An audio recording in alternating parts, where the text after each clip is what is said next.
My sister took my wedding dress for a photo shoot, only to discover she'd been using it to try and seduce my husband behind my back. Brooke called me 3 weeks after my honeymoon, voice dripping with fake sweetness. "Hey Chloe, could I borrow your wedding dress? I'm doing this vintage bridal photo shoot for my portfolio. The client specifically requested something with intricate beadwork." I hesitated. That dress cost $8,000 to $12,000 and took 8 months of alterations to fit perfectly, but Brooke was struggling to launch her photography business after dropping out of Parsons School of Design, and family helps family. "Just be incredibly careful with it." I said the beading is hand-sewn Austrian crystals. "Of course, I'll treat it like spun gold." She picked it up Tuesday while Liam was at work. I wrapped it in acid-free tissue paper and handed over my most treasured possession to my little sister, the same sister who borrowed my cashmere sweater senior year and returned it with wine stains and burn holes. For 2 weeks, life seemed normal. Liam came home from his marketing executive job. We'd cook dinner, watch Hulu. He seemed distracted, checking his phone constantly, but I figured it was work stress. Then my neighbor Brenda knocked on my door holding her phone. "Honey, I debated showing you this," she said grimly. "I was walking Rocky past the Daily Grind yesterday and saw something disturbing." The photo made my world tilt sideways. There was my sister in my wedding dress pressed against my husband outside the cafe. His hands were tangled in the lace I'd spent hours admiring in bridal magazines. She gazed up at him with the same expression she'd worn when she stole my high school boyfriend. "When was this taken?" I whispered. "Yesterday around 2:15 p.m. Liam had told me he was in client meetings all afternoon. That night, I pretended everything was normal. Made his favorite salmon dinner. Asked about his day. He described fictional meetings in vivid detail, lying smoothly. After he fell asleep, I checked his phone. The messages made me sick. "Brooke, wearing your wife's dress makes this even hotter." "Liam, you look better in it than she ever did." "Brooke, think she suspects anything?" "Liam, she's too trusting. Always has been." It's pathetic. 23 messages over 2 weeks. Detailed meeting plans, explicit photos, cruel commentary about my naivety. They'd turned my wedding dress into a prop for their affair. The next morning, I drove to Brooke's apartment using my spare key. My wedding dress hung in her closet, reeking of her perfume and his cologne. Behind her jewelry box, I found a hidden camera still recording. I scrolled through the memory card with trembling fingers. They'd documented everything. Multiple encounters in my dress, but the videos dated back 6 months before my wedding, before my engagement. In one video from 3 days before my bachelorette party, they were discussing their strategy. "After the honeymoon, we'll be more careful," Liam said. "But once I get half her inheritance in the divorce, we can disappear together." My inheritance, the $950,000 trust fund I'd mentioned during our engagement. Brooke giggled. "She actually thinks you love her." "It's almost tragic." "Her stupidity is profitable," he replied. "The sister is much better in bed anyway." They'd high-fived over my gullibility. I sat on her floor watching my husband and sister destroy my life while wearing my wedding dress. Something inside me snapped. I copied everything to multiple devices and called my family law attorney friend Andrea. "I need to see you immediately," I said. "And bring that private investigator's contact." After reviewing the evidence, Andrea whistled. "This is ironclad proof of adultery and conspiracy to commit fraud. Your prenup's infidelity clause forfeits all his marital assets." I spent the day planning their destruction. That evening, I cooked an elaborate dinner. Prime rib, truffle potatoes, expensive wine we'd been saving. "What's the occasion?" Liam asked suspiciously. "I've been thinking about trust," I said. "How crucial honesty is in marriage." He shifted uncomfortably. "Of course, honesty is everything." "I'm glad you feel that way." I smiled. "Because I know about Brooke." His wine glass shattered on our marble floor, red liquid spreading like blood. "I don't know what you're talking about," he stammered. I played the video. His voice filled our dining room. "Her stupidity is profitable." Liam looked like he was about to vomit all over our expensive dinner. "How long have you known?" he whispered. "Long enough to document everything. Long enough to build a bulletproof legal case. Long enough to ensure you both pay for what you've done." He tried reaching for me, but I stood up smoothly. Don't touch me with the same hands that violated my sister while she wore my wedding dress. Chloe, it's not what you think. It's exactly what I think. And worse, you married me for my money. You've been planning to divorce me and steal half my inheritance. You involved my sister to make it more devastating. His shoulders sagged in defeat. What do you want? Pack your things and leave tonight. Divorce papers will be served tomorrow along with fraud charges. You can't prove fraud. I played another video showing them creating fake receipts, doctoring bank statements to make my inheritance appear as marital property. Actually, I can prove everything. He left that night with 2 suitcases. Everything else belonged to me according to our prenup.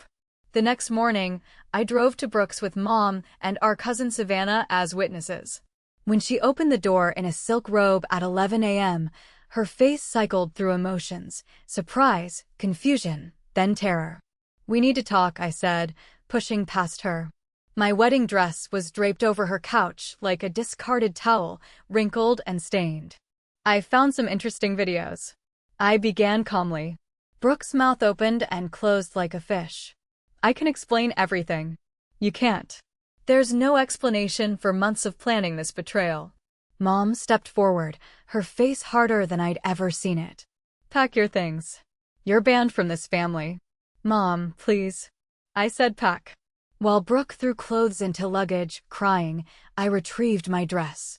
Lawsuit papers will be served Tuesday. I informed her. Alienation of affection, conspiracy to commit fraud. Emotional distress. My attorney estimates $400,000 in damages. I don't have that money. Should have thought of that before destroying my marriage for entertainment. The divorce concluded 4 months later. Liam got nothing due to the infidelity clause. Criminal fraud charges resulted in 18 months probation, $90,000 restitution, and a destroyed career. Brooke's lawsuit took 8 months. Despite her expensive attorney arguing she wasn't responsible for Liam's choices, the video evidence proved she was an active participant. We settled for $250,000 plus a 5-year restraining order. But the real devastation came from the social fallout. I'd strategically shared edited versions of their betrayal with key people in our social circle. Within weeks, everyone knew what they'd done. Liam's colleagues at Sterling and Hayes were shown evidence of his fraud planning. He was terminated immediately, and word spread throughout the marketing industry. No respectable firm would hire him. Brooke's Art World connections received anonymous packages containing screenshots of her participating in inheritance fraud. Gallery owners who'd been considering her work suddenly stopped returning calls. Her photography clients discovered her history of betraying family members and canceled contracts. I attended every court hearing, watching them squirm as their lawyers tried defending the indefensible. Liam's attorney attempted arguing temporary insanity, while Brooks claimed she was manipulated. The judges weren't buying it. The most satisfying moment came during Liam's sentencing hearing. The prosecutor read aloud from their videos. Her stupidity is profitable. The courtroom gasped. The judge increased his restitution by $30,000. Meanwhile, I was rebuilding my life methodically. I kept my job at the architectural design firm, but started freelancing on weekends, using my divorce settlement to invest in a small studio space downtown. Without Liam's expensive tastes draining our accounts, I had more money than ever before. I also started therapy with Dr. Chin, a specialist in betrayal trauma. She helped me understand that Brooke's behavior wasn't sudden. There had been red flags throughout our childhood that I'd ignored. Narcissists often target family members because of existing trust. Dr. Chin explained, your sister saw your happiness and wanted to destroy it simply because she could. Through therapy, I realized Brooke had always competed with me. When I got into National Honor Society, she suddenly developed an interest in academics. When I started dating seriously, she'd flirt with my boyfriends. When I announced my engagement, she immediately started dating older, wealthy men. The inheritance revelation made perfect sense in retrospect. Brooke had always been obsessed with money, but terrible at managing it. She'd maxed out multiple credit cards in college, borrowed thousands from Dad that she never repaid, and constantly complained about her financial struggles. Mom was devastated by the betrayal, but not entirely surprised. During one of our weekly dinners, she admitted she'd suspected something was wrong with Brooke for years. She never showed genuine remorse for anything, Mom said, picking at her salad. When she broke your grandmother's vase at Christmas, she blamed the cat. When she crashed your car in high school, she claimed someone hit her in the parking lot. She always had excuses. Dad struggled more with the situation. Brooke had always been his favorite, his little artist who could do no wrong. Accepting that she'd orchestrated such an elaborate betrayal required him to reevaluate 28 years of parenting decisions. I enabled her, he admitted during one painful conversation. Every time she got in trouble, I bailed her out. I never made her face real consequences. My extended family's reactions were mixed. Some relatives thought I was being too harsh, suggesting family should forgive family regardless of circumstances. Others were horrified by what Brooke had done and fully supported cutting her off. Aunt Carol, Mom's sister, was particularly vocal in her support. That girl has been trouble since she was small, she declared at Easter dinner. Remember when she convinced little David to steal money from the church collection, or when she spread those rumors about cousin Nicole sleeping around? This is just her finally showing her true colors. Uncle Robert disagreed. She's still family. People make mistakes. Maybe she was just jealous and acted impulsively. I shut that down immediately. Months of planning isn't impulsive. Recording themselves wasn't impulsive. Stealing my inheritance wasn't impulsive. She's not a confused child. She's a 30-year-old woman who chose to destroy my life for money. The family dinners became tense affairs. Some relatives tiptoed around mentioning Brooke while others pretended nothing had happened. I appreciated the ones who acknowledged the situation honestly. Cousin Savannah became my strongest ally. She'd never liked Brooke, calling her manipulative and attention-seeking since we were teenagers. I tried warning you about her when you first brought Liam to family gatherings. Savannah told me she was watching him too closely, asking too many personal questions about his job and finances, but I didn't want to seem paranoid. The evidence collection process was exhausting but thorough. My private investigator, David Miller, uncovered additional proof of their scheme. He found hotel receipts, restaurant charges, and even a joint bank account they'd opened to manage their relationship expenses. Most damning was a credit card application Brooke had submitted using my personal information to fund their affair. She'd been planning to default on it and let the debt fall on me. That discovery added identity theft charges to her growing legal troubles. David also investigated Liam's financial history and found he'd attempted similar schemes with previous girlfriends. One ex-girlfriend, Ashley, agreed to testify about his pattern of targeting women with family money. He researched my family's business before our third date. Ashley told the court he knew exactly how much my trust fund was worth and started planning our future immediately. When I broke up with him, he tried claiming I'd promised him money for his startup idea. The trial lasted 3 weeks. I testified for 2 days, walking the jury through the timeline of discovery and the emotional impact of their betrayal.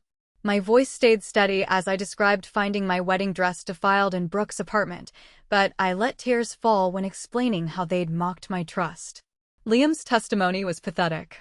He claimed he genuinely loved me initially, but fell for Brooke's manipulation.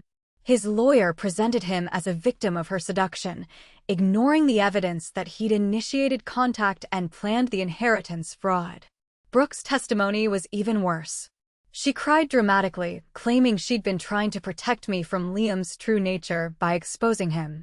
When confronted with video evidence of her participating in fraud planning, she claimed she was playing along to gather evidence. The jury deliberated for 6 hours. They found both defendants guilty on all counts and awarded me $450,000 in damages, more than my attorney had requested. But the money couldn't repair the psychological damage. I struggled with trust issues that affected every relationship. When grocery store clerks were overly friendly, I wondered what they wanted. When coworkers complimented my work, I analyzed their motives. Dr. Chin helped me work through the paranoia systematically. We practiced distinguishing between reasonable caution and unhealthy suspicion. She taught me to identify genuine kindness versus manipulation tactics. Your hypervigilance is a normal trauma response, she explained. But staying in constant defense mode will prevent you from forming healthy connections. 6 months after the trial ended, I was sitting in the daily grind, the same place where their betrayal was photographed when someone approached my table. "Excuse me," a man said politely. "I hope this isn't inappropriate, but I witnessed what happened here months ago with your ex-husband and the woman in the wedding dress." I looked up to see a tall man with kind brown eyes and a nervous smile. I remembered him from that day. He'd been working on a laptop at the corner table. I wanted to say something then, but didn't know how. "I'm Gabriel Navarro." "Chloe Thompson," I replied, closing my book. "Would you maybe like to get coffee sometime?" Actual coffee, not surveillance coffee. I laughed for the first time in months. "I'd like that." Our first date was at a small bistro across town. Gabriel was the environmental engineer. Recently divorced himself after discovering his ex-wife's gambling addiction had destroyed their finances. He understood betrayal trauma without trying to fix me. I spent 2 years in therapy learning to trust my instincts again. He shared over dinner. Some days are harder than others, but it gets easier. We took things incredibly slowly. Gabriel never pushed for information about my past or rushed physical intimacy. He seemed content to build friendship first, which I desperately needed. On our 4th date, I told him about Brooke and Liam. He listened without judgment, asking clarifying questions, but never offering unsolicited advice. "That's incredibly painful," he said simply. "I'm sorry you went through that." His reaction was perfect, acknowledging my pain without trying to minimize it or fix it. We dated for 8 months before I introduced him to my family. Mom adored him immediately, impressed by his genuine interest in her garden and his patient answers to Dad's engineering questions. "He looks at you the way your father looked at me when we were young," Mom whispered while Gabriel helped Dad examine a broken irrigation timer. At our 1-year anniversary dinner, Gabriel surprised me with a small velvet box. My heart stopped. I wasn't ready for an engagement ring, but inside was a key. "It's to my apartment," he said. "No pressure to move in, but I wanted you to know you're always welcome." "Whenever you're ready," I cried, overwhelmed by his patience and understanding. We moved in together 6 months later. Gabriel never suggested I get rid of my separate savings account or pressured me to merge our finances completely. He understood my need for financial independence after what I'd experienced. Meanwhile, updates on Brooke and Liam's situations occasionally reached me through family or social media. Neither was doing well. Liam had moved back with his parents after losing 3 jobs in succession. His criminal record made employment difficult, and the restitution payments consumed most of his income. He developed a drinking problem and gained significant weight, according to mutual acquaintances. Brooke's situation was arguably worse. The alienation of affection lawsuit had destroyed her credit, and the restraining order prevented her from contacting potential family reconciliation supporters. She'd moved to another state, but struggled to rebuild her photography business with her reputation preceding her. Savannah showed me Brooke's social media occasionally. Sparse posts featuring cheap apartments and generic motivational quotes. The vibrant, confident woman who'd stolen my husband was gone, replaced by someone who looked defeated and desperate. "Do you ever feel bad for her?" Savannah asked one day. I considered the question seriously. "I feel bad for the child she was, who learned to manipulate instead of love. But I don't feel bad for the adult who chose to destroy my life methodically for months." 2 years after our first coffee date, Gabriel proposed properly. We were hiking in the mountains where he'd taken me for our 6-month anniversary. The ring was custom designed, featuring my birthstone instead of a traditional diamond. "I wanted something uniquely yours," he explained. "No one else will ever wear this ring." I said yes immediately. Planning our wedding was healing in unexpected ways. This time, I chose every detail for myself, not to impress others or meet someone else's expectations. The dress was simple but elegant, completely different from my first gown.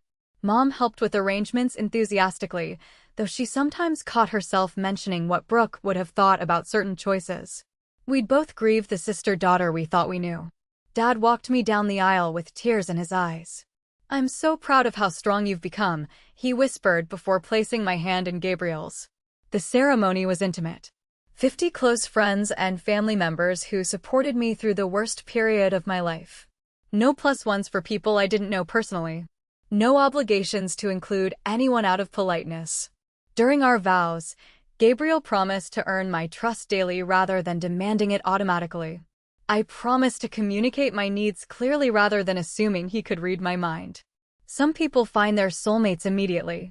I said I had to lose everything first to recognize the real thing, but I'm grateful for that journey because it led me to you. The reception was perfect. Good food, better music, and people who genuinely cared about our happiness. No drama, no hidden agendas, no secret recordings. We honeymooned in Costa Rica, far from everyone who knew our history. For 2 weeks, we were just Gabriel and Chloe, newlyweds exploring a beautiful country together. When we returned, I made a decision that had been brewing for months. I donated my original wedding dress to a nonprofit serving women leaving abusive relationships. Someone should have a beautiful wedding in this dress, I told the coordinator. Someone who deserves happiness. A month later, I received a photo in the mail. A young woman stood radiant in my dress beside a man who looked at her like she was his entire world. The thank you note read, "I never could have afforded something this beautiful. Thank you for believing someone like me deserved to feel like a princess." I framed the photo and hung it in our hallway, a reminder that beauty could emerge from betrayal. 3 years into our marriage, Gabriel and I started discussing children. The topic terrified me initially. What if I repeated my parents' mistakes with Brooke? What if I failed to protect my children from manipulative people? Dr. Chin helped me work through these fears during several intensive sessions. We explored my childhood experiences and identified the differences between enabling bad behavior and showing healthy love. Your awareness of these issues actually makes you less likely to repeat them, she assured me. You've learned to recognize manipulation tactics and set appropriate boundaries. When I became pregnant with our daughter, I felt cautiously optimistic. Gabriel was incredibly supportive, taking over household tasks when morning sickness hit and reading parenting books voraciously. We decided not to share the pregnancy news with extended family immediately, wanting to enjoy the early months privately. When we finally announced it at Christmas dinner, the reaction was overwhelmingly positive. "Finally, some good news for this family," Aunt Carol declared, hugging me tightly. Dad cried when we told him privately. "I get another chance to be a grandfather," he said. "To do better this time." Our daughter, Lily, was born healthy and perfect. Holding her for the first time, I felt fierce protective love unlike anything I'd experienced. This child would never doubt her worth or question if people loved her for herself. Savannah visited us in the hospital, tears streaming down her face as she held Lily. "She's going to grow up knowing she's cherished," she said. What a gift. Mom became a devoted grandmother, visiting weekly to help with child care and household tasks. She learned from her experience with Brooke and me, recognizing the importance of consistent boundaries and unconditional love. I enabled Brooke's worst impulses because I was afraid of losing her love, Mom admitted during one of our conversations. But real love sometimes means disappointing people for their own good. When Lily was 6 months old, I received an unexpected phone call. The number was blocked, but something compelled me to answer. Chloe, the voice was barely recognizable. Thin, desperate, broken. "Brooke, please don't hang up. I know I have no right to call, but I'm dying. Literally dying. Liver cancer, stage 4. The doctors say I have maybe 2 months. My hand trembled holding the phone. What do you want? I want to apologize. Really apologize. Not the fake I tried during the trial. I want you to know I'm sorry for everything. You violated the restraining order by calling me. I know. I don't care about legal consequences anymore. I just need you to know I understand what I did was unforgivable. I destroyed your life for money I didn't even get to enjoy. I was jealous of your happiness and wanted to take it away. There's no excuse. I sat in silence, processing her words. Part of me wanted to hang up immediately. Another part needed to hear what she had to say. I'm not asking for forgiveness, she continued. I don't deserve it. I'm asking you to live your life fully and not let what I did poison your happiness forever. You're a good person, Chloe. You deserved better than what I gave you. Is this why you called? To ease your conscience before you die? Maybe partially, but mostly because I love you despite how horribly I've treated you. You were the best sister anyone could have asked for, and I repaid your kindness with betrayal. I'm sorry. She hung up before I could respond. I sat staring at my phone for 20 minutes. Lily sleeping peacefully in my arms. Gabriel found me there when he came home from work. Everything okay? He asked, immediately sensing my distress. I told him about the call. He listened thoughtfully, then sat beside me on the couch. How do you feel about it? He asked, confused, angry, sad, relieved, maybe. She finally took real responsibility instead of making excuses. Do you believe she meant it? I considered the question. I think dying forced her to confront who she really was. Whether she genuinely feels remorse or just wants absolution before facing whatever comes next. I'll never know for sure. Does it matter? Not really. Her apology doesn't undo the damage, but it closes a chapter one didn't know was still open. Brooke died 6 weeks later. Mom called to tell me, her voice heavy with complicated grief. The funeral is Thursday, she said. I understand if you don't want to come. I thought about it for days. Gabriel offered to accompany me for support, but ultimately I decided not to attend. Brooke had made her choices and lived with the consequences. I owed her nothing, not even my presence at her funeral. Instead, I spent that Thursday afternoon at the park with Lily, watching her discover flowers and butterflies. Life was for the living, and I refused to waste another moment dwelling on Brooke's destructive legacy. 6 months later, I received a package from Mom. Inside was a letter Brooke had written before her death along with a small wooden box.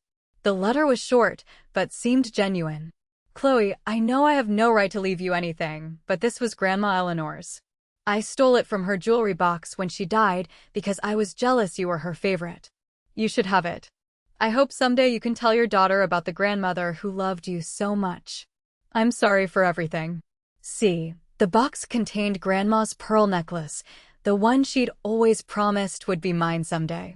I'd searched for it after her death, but assumed it had been misplaced.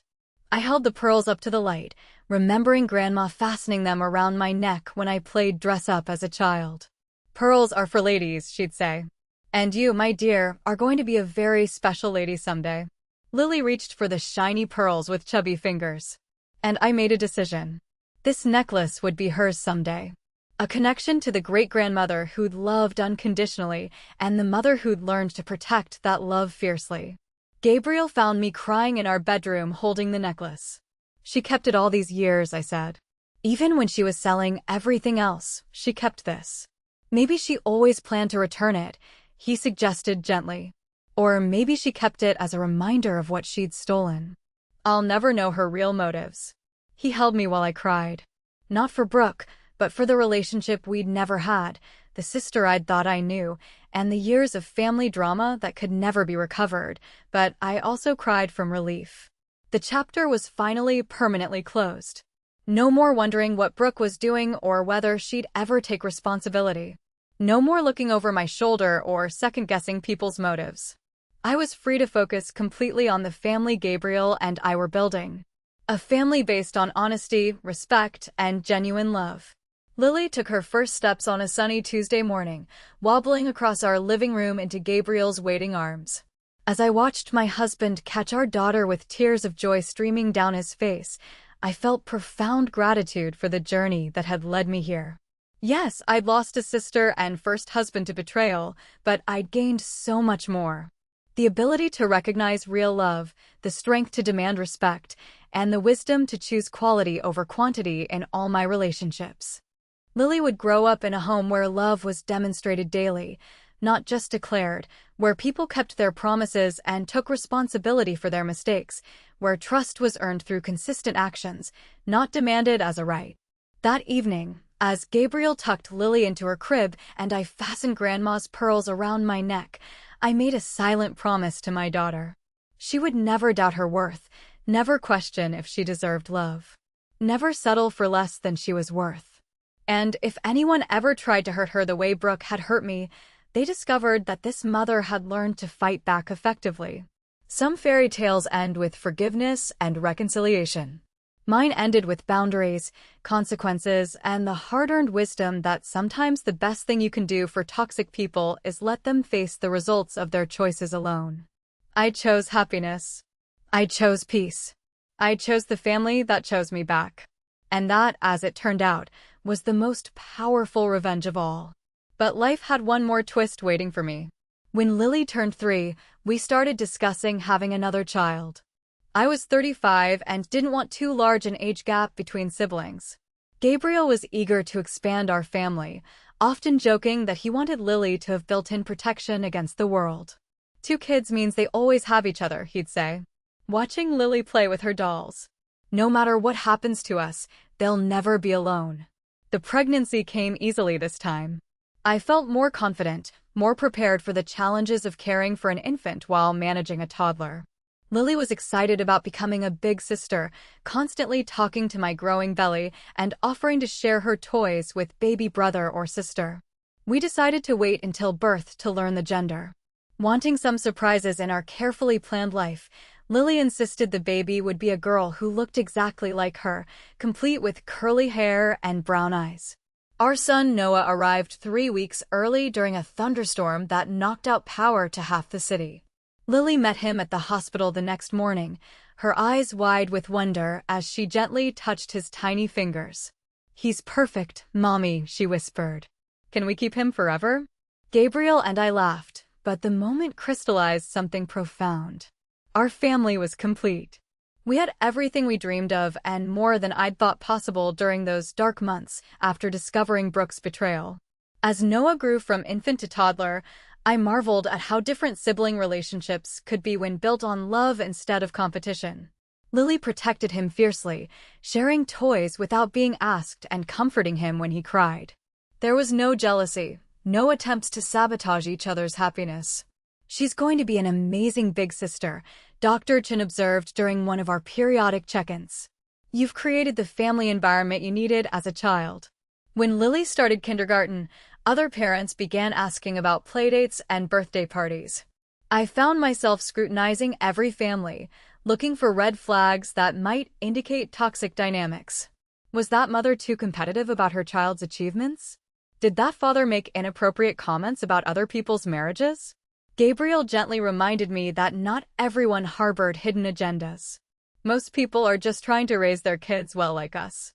He said, "You can't protect Lily from every possible hurt, but you can teach her to recognize healthy relationships." Slowly, carefully, I began building a social circle of genuinely kind families. We found our tribe among other parents who valued honesty, supported each other through challenges, and celebrated successes without jealousy. When Lily turned 6, she asked the question I'd been dreading. "Mommy, why don't I have an aunt like Sarah's mom has?" I'd prepared for this moment through conversations with Dr. Chin and Gabriel. We'd agreed to tell age-appropriate truth rather than creating elaborate lies that would crumble later. "I had a sister once," I told Lily as we sat in her bedroom, "but she made some very bad choices that hurt our family. Sometimes adults do things that are so harmful. We have to stop spending time with them to keep ourselves safe." Lily considered this seriously. "Was she mean to you?" "Yes, sweetheart. She was very mean in a way that can't be fixed with apologies." "I would never be mean to Noah like that," Lily declared with the absolute certainty of childhood. "I know you wouldn't," I said, kissing her forehead. "You have a kind heart." As the children grew older, their questions became more sophisticated. Lily, now 8, asked why Grandma sometimes looked sad when other families talked about all their relatives. "Losing someone you love is always hard," I explained. "Even when you know it was the right choice for your safety." "Do you miss her?" Lily asked. I thought carefully about my answer. "I miss the sister I thought she was. But I've learned that missing someone doesn't mean you should let them hurt you again." This became a recurring theme in our family discussions. The difference between forgiveness and enabling, between love and allowing abuse, between family loyalty and personal safety. When Noah turned 5, he brought home a school worksheet asking students to draw their family tree. He'd carefully drawn Gabriel and me, Lily, both sets of grandparents, Savannah, and even Brenda and Rocky. "Where's your sister?" his teacher had written in the margin. That evening, Noah asked why his teacher thought I should have a sister. Some families have lots of people and some have fewer. I explained. What matters is that everyone in our family loves and takes care of each other. Like how Lily takes care of me, he asked. Exactly like that. Meanwhile, updates about Liam occasionally filtered through mutual acquaintances. He'd married again, a woman 20 years his senior, with substantial assets. The marriage lasted 8 months before she discovered his history and filed for divorce, citing fraud and emotional abuse. He'd attempted to contact me twice over the years. Once through a fake social media account claiming he wanted to make amends and asking if we could meet for coffee. I blocked the account immediately and screenshotted everything for my records. The second attempt came through his mother, who called my office claiming Liam was in therapy and needed closure to complete his healing process. Tell him his closure isn't my responsibility, I told her. He chose his path. I've chosen mine. I also learned that he'd tried contacting other ex-girlfriends with similar requests for forgiveness meetings. None of them responded positively. Apparently, his pattern of targeting wealthy women for financial gain was well documented among his former social circle. His parents eventually moved to Arizona to escape the local gossip about their son's criminal behavior. His father's business suffered when clients learned about the family's legal troubles, forcing them to sell and relocate. The ripple effects of Liam and Brooke's choices continued spreading years after their initial crimes. Their decisions hadn't just hurt me, they damaged multiple families, destroyed business relationships, and created lasting mistrust in our community. When Lily turned 10, she expressed interest in photography, setting up elaborate scenes with her dolls and asking Gabriel to help her edit pictures on his computer. My initial reaction was pure panic.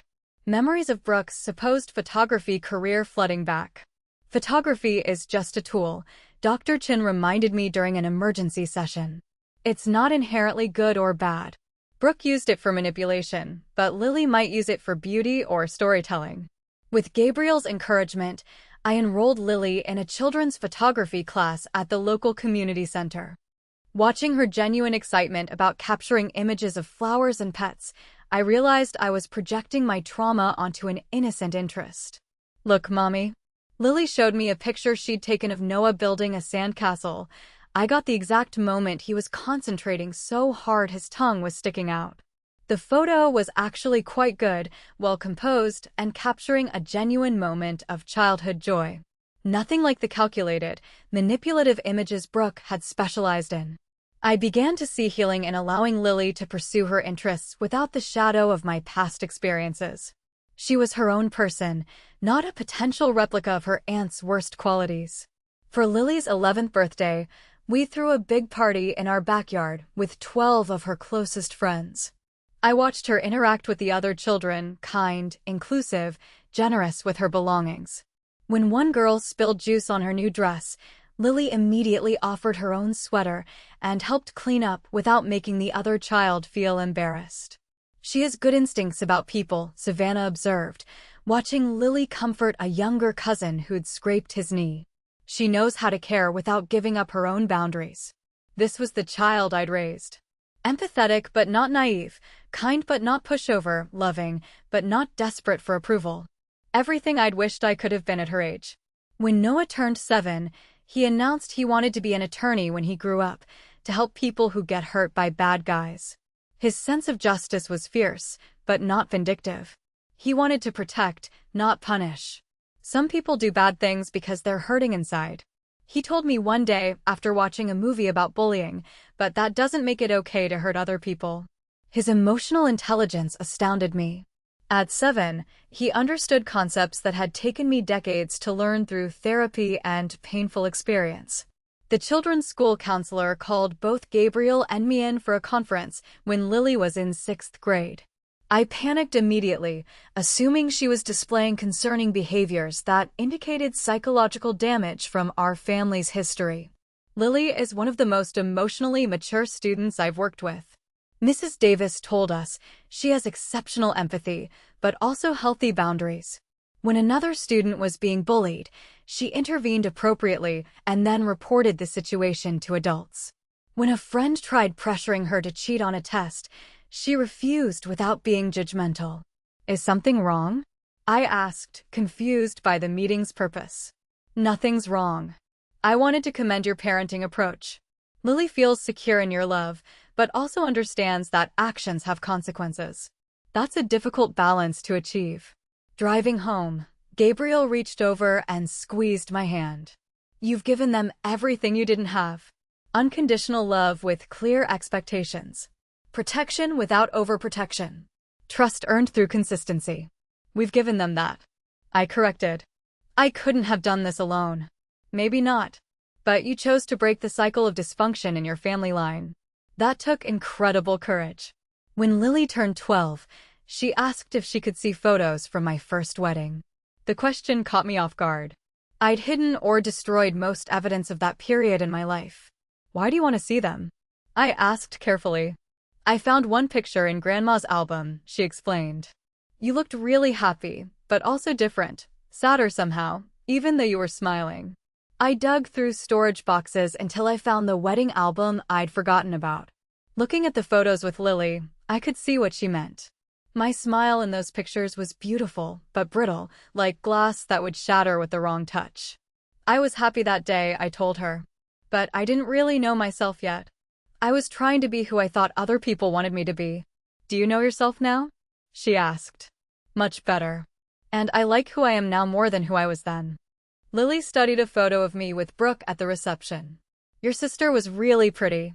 Yes, she was. Beauty on the outside doesn't always match what's inside, though. I know. Like how some of the popular kids at school are actually mean if you get to know them. My daughter's wisdom continued to amaze me. She was learning lessons I'd taken decades to understand. When Noah turned 8, he came home from school upset because a classmate had told him that families who'd experienced trauma were broken and would always have problems. Are we broken, Mom? He asked, tears in his eyes. No, sweetheart. We're resilient. That means we learned how to heal and become stronger. Some families never face any big challenges, but when they do, they don't know how to handle them. We've already proven we can get through difficult times together, so we're like superheroes, he asked, perking up. Exactly like superheroes. Our superpower is taking care of each other. That conversation prompted a family discussion about our history that was more detailed than previous ones.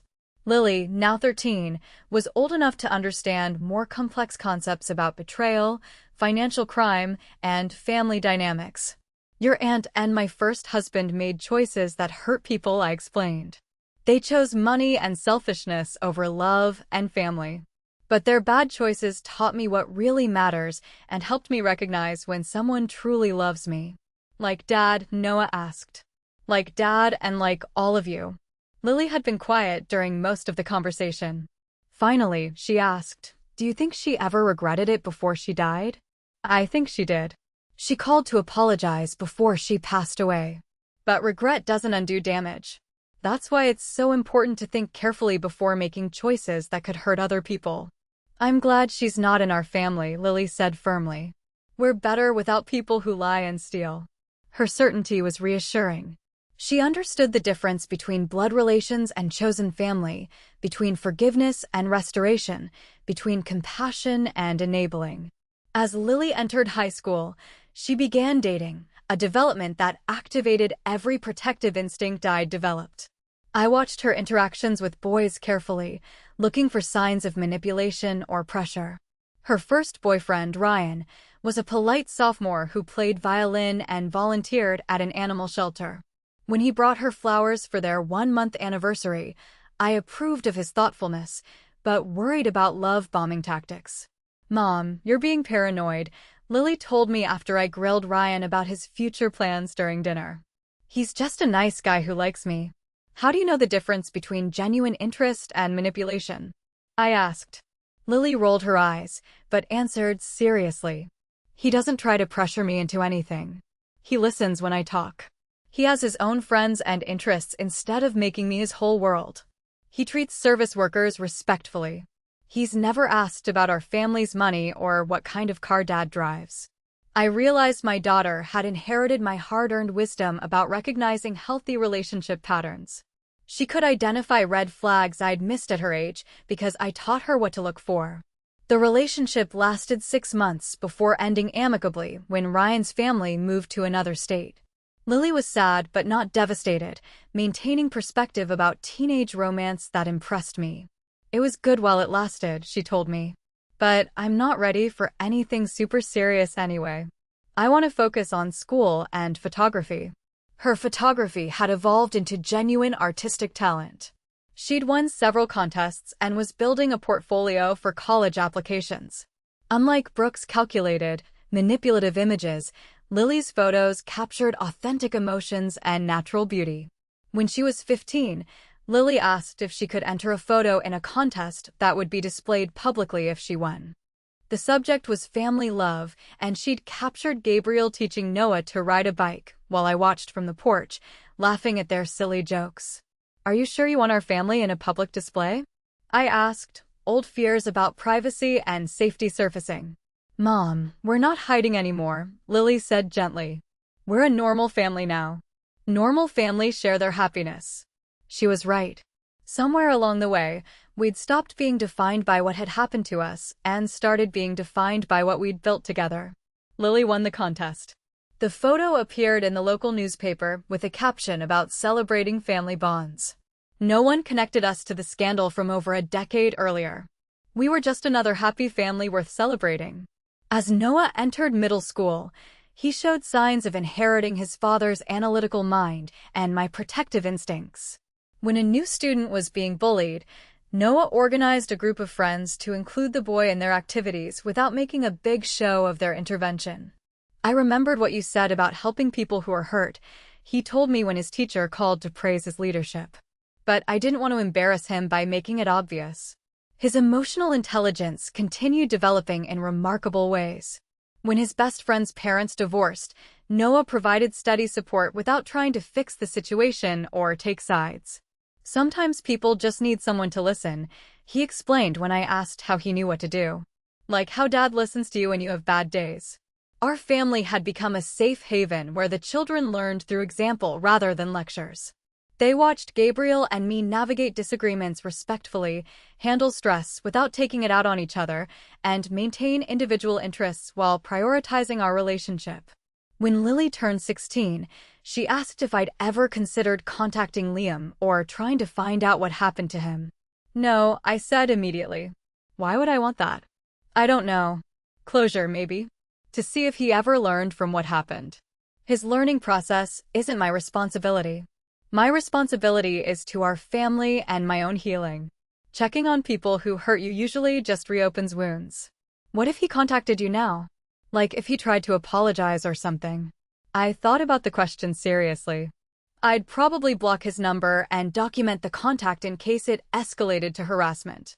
I don't owe him forgiveness, and I definitely don't owe him a chance to feel better about what he did. Lily nodded thoughtfully. "That makes sense. You've moved on, but that doesn't mean you have to give him space in your life again." These conversations were preparing Lily for adulthood in ways I'd never been prepared. She understood concepts about boundaries, self-protection, and healthy relationships that would serve her well in college and beyond. When Noah turned 10, he surprised us by asking if we could foster a dog from the local animal shelter. His reasoning was characteristically thoughtful. "Some dogs get hurt by bad people and need time to learn that not all people are dangerous. Maybe we could help one learn to trust again." The parallel to our family's healing journey wasn't lost on any of us. We adopted Daisy, a 3-year-old golden retriever who'd been rescued from an abusive situation. Watching the children patiently work with her, building trust through consistency and kindness. I saw our own recovery reflected in her gradual transformation from fearful to confident. Lily's senior year of high school brought college application stress and decisions about her future. She'd been accepted to several schools with strong photography programs, but she'd also discovered an interest in psychology through volunteering at a crisis hotline. "I want to help people who've been through trauma," she told me. "Maybe combine photography therapy with traditional counseling." Her career goals were clearly influenced by our family's experience, but in a positive way. She wanted to use what she'd learned about healing to help others. "Are you sure that's not too emotionally heavy?" I asked. Working with trauma survivors can be draining. Mom, I grew up watching you heal and rebuild your life. I know it's possible to get through terrible things and come out stronger. I want to help other people find that strength. I realized my daughter had learned the most important lesson of all, that surviving trauma could become a source of purpose rather than just pain. As Lily prepared for college, Noah began showing interest in the legal system that had played such a significant role in our family's story. He read about criminal justice and civil rights, asking sophisticated questions about how laws protected vulnerable people. Someday, I want to be the kind of attorney who helps families like ours, he told Gabriel during a father-son conversation. People who get betrayed by the people they trusted most. Both children had found ways to transform our painful history into motivation for helping others. They weren't defined by what had happened to our family, but they weren't ignoring it either. They'd integrated the experience into their developing sense of purpose. On Lily's 18th birthday, I gave her Grandma Eleanor's pearl necklace earlier than I'd originally planned, but she was already the woman I'd hoped she'd become. These belong to your great-grandmother, who loved unconditionally, but never accepted disrespect. I told her as I fastened the clasp, wear them when you need to remember that you deserve to be treated with kindness. Lily touched the pearls reverently. I'll save them for important moments like graduation or my wedding or whenever I need to remember where I came from. You came from love, I told her. Everything before you was just preparation for the family we have now. As I watched my daughter admire her reflection in the mirror, wearing the necklace that connected her to generations of strong women, I felt the final piece of healing click into place. I'd not only survived Brooke and Liam's betrayal, I'd transformed it into something beautiful. I'd raised children who understood the difference between love and manipulation, who knew their worth wasn't negotiable, who would never accept betrayal as the price of family loyalty. The cycle was broken. The healing was complete. The story had a genuinely happy ending. Not because the pain was erased, but because something better had grown from the broken pieces. Sometimes the best revenge really is living well. But even better than that is raising the next generation to recognize their worth and demand the love they deserve.